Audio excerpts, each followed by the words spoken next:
Back in 2020, President Biden ran on the platform of rolling back Trump administration immigration policies.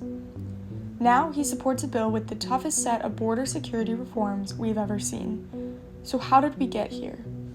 In terms of the overarching approach to border enforcement hasn't really changed all that much between the three administrations I've seen.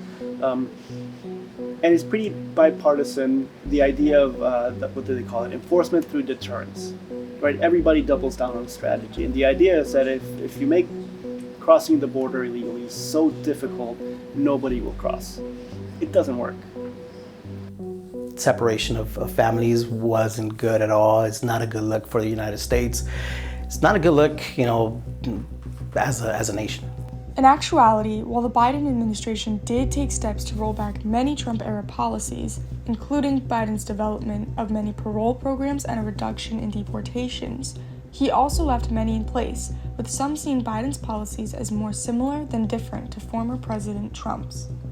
With Biden, some of his critiques are that his rhetoric is really nice, but his policies are fairly similar to Trump. Not all the time. Obviously, Biden has expanded a lot of humanitarian parole programs, has tried to expand some access to the refugee program, which Trump essentially kind of shut down. So there's been some increases on there, but not a whole lot if you look at, work visa, tourist visas. In the camps now, there's water that is supplied by the Border Patrol, so I don't give them water anymore. I used to.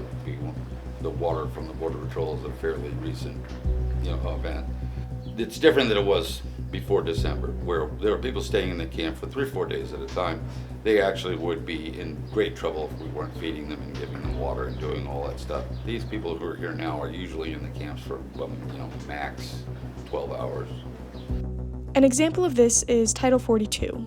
Title 42 was an executive order which blocked migrants from seeking asylum in the U.S. and also allowed the U.S. to expel migrants to other countries. It was initially set in place to protect the U.S. from the spread of COVID-19. While many Democrats condemned Title 42 as being used discriminatorily, it was not overturned until May 11, 2023. In terms of what Biden is doing, his hands are kind of tied in a way that Obama's were and Trump's were, because there's no comprehensive immigration reform. Biden, let's do things the right way. Let's, process them. Let's, and kind of open it up to where they could do things legally. We still have the illegal immigration. Well, to me, it's very obvious that the executive class in the United States hasn't had any real power in this for a very long time, and that the oligarchs that own this country and the political system and all of everything else in it have always needed illegal immigration of one sort or another to suppress with the entire wage pyramid.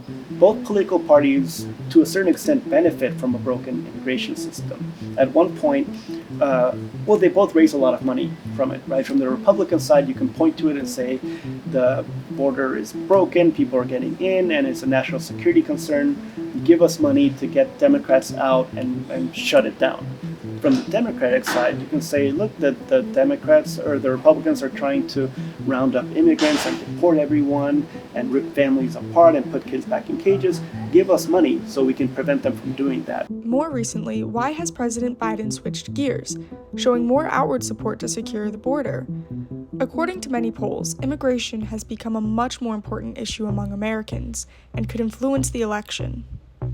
Up until the election, you can tell that people will get freaked out and say, I better get in before because Donald Trump may be elected. This will be the meme worldwide, right? So we're going to see a rush of people trying to get in until before the election.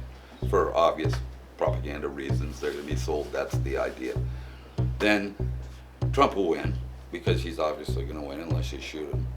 And then he's going to do this massive deportation operation, and he will. He'll deport a shitload of people, but nowhere near the level of the amount of people who are coming in. All this will do is scare the rest of them